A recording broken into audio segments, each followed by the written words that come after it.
দাঁড়াও নিপা, কোথায় যাচ্ছ তুমি? আমি একটু বাইরে যাচ্ছি আমার এক বন্ধুর সাথে দেখা করতে। না, কোথাও যেতে পারবে না।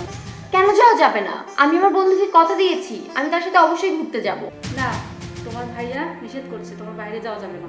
আরে এসব কি ড্রেস পরছো? এগুলো পরে মানুষ বের হয়? তুমি স্বাধীনতা রক্ষা করে পর্দার সহিত বের হবে। কেন ভাবি? যে পোশাক পরেছি তো এই পোশাকে তো আমাকে বেশ ভালো লাগছে। এই পোশাকে তোমাকে বিশ্রী লাগছে না ভদ্র লাগছে সেটা বোঝাই যাচ্ছে। শোনো, এখন ভাইয়া বাড়িতে নেই, আমি যেতে পারবো, তুমি আমাকে বাধা দিও না। দেখো ভাবি, আমি তো তোমাদের কোনো কাজে বাধা দিই না, তাহলে তোমরা কেন আমার কাজে বাধা দাও? এক তো তুমি ছেলেদের সাথে ঘুরতে যাচ্ছ, আবার এভাবে কথা বলছো? না, আমি তোমাকে যেতে দেবো না, যাও তুমি ঘরে যাও।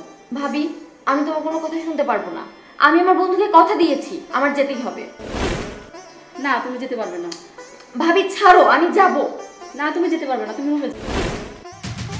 কি হয়েছে বৌমা? মা, ও কার সাথে ঘুরতে যাচ্ছে জানেন? একটা ছেলে বন্ধুর সাথে ঘুরতে যাচ্ছে। কিরে নিপা, তুই এইভাবে এই ড্রেস পরে এই পরিবেশে কিভাবে তুই বাইরে যাচ্ছিস? মা, আমি আমার এক বন্ধুর সাথে ঘুরতে যাব, তাই আমি এভাবে বের হচ্ছি।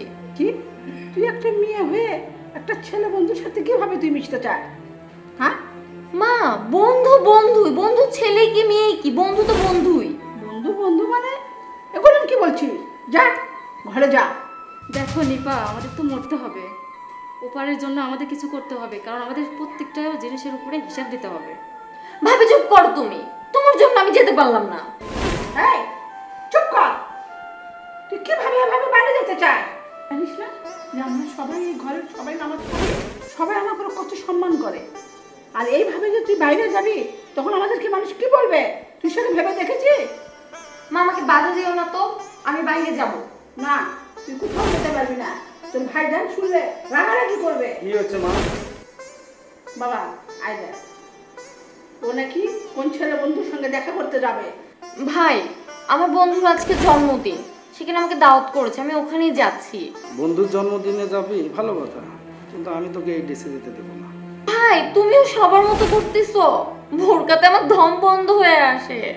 চুপ, বোরকা পরলে ভূতের মতন লাগে তাই না? আর যারা রাস্তা দিয়ে বেপর্দা হয়ে চলে তাদেরকে কেউ সম্মান করে না, বরং চিপটিজিং করে। তুই একটা কাজ কর, ঘরে যা, ড্রেসটা চেঞ্জ করে পর্দার সহিত যা, আমার কোনো আপত্তি নাই। নিপা, তোমার ভালোর জন্যই বলতেছি, তুমি যেও না, বোরখা পরে যাও। ভাবি, তুমি জানো ওখানে সবাই ওয়েস্টার্ন ড্রেস পরে আসবে, সেজে গুজে আসবে সুন্দর হয়ে, আর আমি কিনা বোরকা পরে ভূত হয়ে যাব। মা, আমাকে যেতে দাও। ঠিক আছে, আজকে যাব, আর কোনোদিনও যাব না, জাস্ট আজকে। বোন, তুই কেন বুঝিস না? আমাদের পরিবারে আমরা সবাই পর্দা করে চলি। এখন তুই যদি এই ড্রেসে বাইরে যাস, আমাদের পরিবারে মান সম্মান তো থাকে না। এই বেপর্দার কারণে আমাদেরকেও পরকালে হিসাব দিতে হবে। তো আমি চাই সময় থাকতে সরল ও সঠিক পথে চল, এবং দেখ পর্দার সহিত যখন তুই চলবি সমাজ পরিবার তোকে সবাই ভালো চোখে নেবে।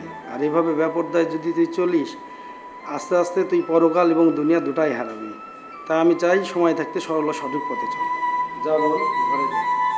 ঠিক আছে ভাইয়া, আজকের পর থেকে আমি আর কখনো বেপরদা হয়ে চলাফেরা করব না। বৌমা, আমি নামাজে যাই না।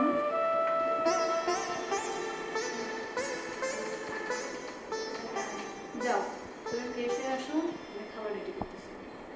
আচ্ছা ঠিক আছে।